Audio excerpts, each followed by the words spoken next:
подобро и вака па да имаат работа задолжените, отколку да имаме празни трибини, се разбира.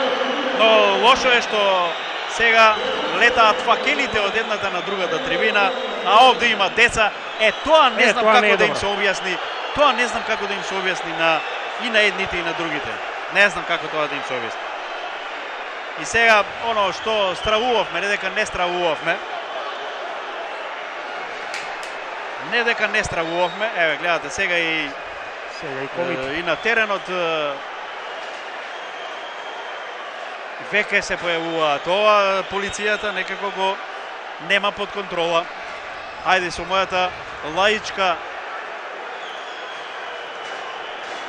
елаборација, ама овде не знам дали требаше да им се дозволи и на едните и на другите да влетаат во терен, а за факелите да не зборуваме, затоа што веројатно на влез се контролираат навивачите, така барем би требало да биде. Овде има и деца кои што се сега околу нас, тинејџери, и сега што друго да коментираме и што друго да паметуваме, ако може така да се каже. Неспорно е дека ќе се смири ситуацијата, полека се повлекува онаа група комити која влета на терен.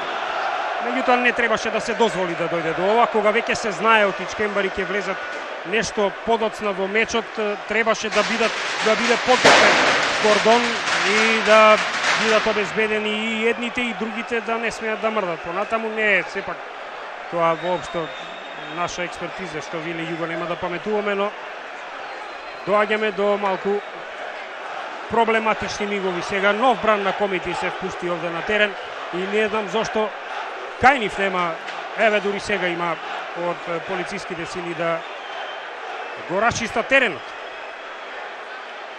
Ке треба потоа и да се внимава да не има останато нешто на теренот, ако се создадат наскоро услови да продолжи натпреварот.